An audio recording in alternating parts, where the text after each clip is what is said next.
সবাই জানেন আজকে কুমিল্লা মেডিকেল কলেজ হাসপাতালে রোগী মৃত্যুর ঘটনায় আমাদের যমুনা টেলিভিশন, চ্যানেল 24 সাংবাদিক এবং তাদের ক্যামেরাম্যানরা গেছিল নিউজ কভারেজ করার জন্য। এখানে আমরা যেটুকু খবর পাইছি, আমরা সন্ধ্যা থেকে ওই এলাকায় গেছি, অনেকক্ষণ ছিলাম।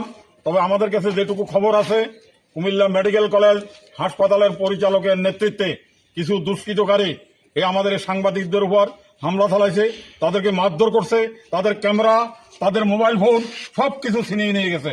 আপনারা জানেন তাদেরকে আমরা এখানে চিকিৎসাও করাতে পারি নাই, আমরা কুমিল্লা সদর হাসপাতালে আনি, এদের প্রাথমিক চিকিৎসা দিয়েছি। এর প্রতিবাদে এই মেডিকেল কলেজ হাসপাতালের ডাইরেক্টর এবং তার তত্ত্বাবধানে যারা এই যাচিত হামলা করেছে, যারা তাদেরকে মারধর করেছে, আমরা এর তীব্র নিন্দা এবং প্রতিবাদ জানাচ্ছি এবং এর দোষীদের দৃষ্টান্তমূলক শাস্তির দাবি জানাচ্ছি।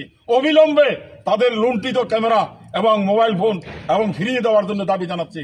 এর প্রতিবাদে আগামী দিন কুমিল্লা প্রেস ক্লাবের সম্মুখে আমাদের মানববন্ধনের ডাক দেওয়া হয়েছে এবং এই প্রেস ক্লাব চত্বর থেকে মানববন্ধন করে কুমিল্লা টাউন হলের গেটে এসে আমাদের সমাবেশ অনুষ্ঠিত হবে এবং সমাজের সর্বস্তরের সুশীল সমাজের ভাইদেরকে আজকে এই সাংবাদিকদের পাশে দাঁড়ানোর জন্য আবেদন জানাচ্ছি। আমরা সমাজের সংখ্যালঘু শ্রেণী, কিন্তু আমরা বৃহত্তর সমাজের মানুষের প্রতিনিধিত্ব করি। আমাদের প্রেস ক্লাবের সম্মানিত নির্বাচিত সভাপতি এখানে আছে। আজকের যে ঘটনা, এই ঘটনার যে নিন্দার ভাষা আমার জানা নেই।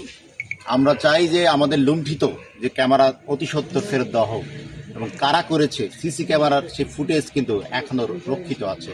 আমরা বলবো কালকে সকাল 11টায় কুমিল্লা প্রেস ক্লাবের সামনে যে মানববন্ধন হবে, তারপরে যে প্রতিবাদ সমাবেশ হবে, তার পরবর্তী কালকে সময়টুকু পর্যন্ত যদি সে ক্যামেরা ফেরত না দেওয়া হয় এবং এই সাংবাদিক 4 জনকে মারধর করা হয়েছে তার বিচার যদি না হয়, আমরা পরবর্তীতে আরো কঠোর কর্মসূচি দিব।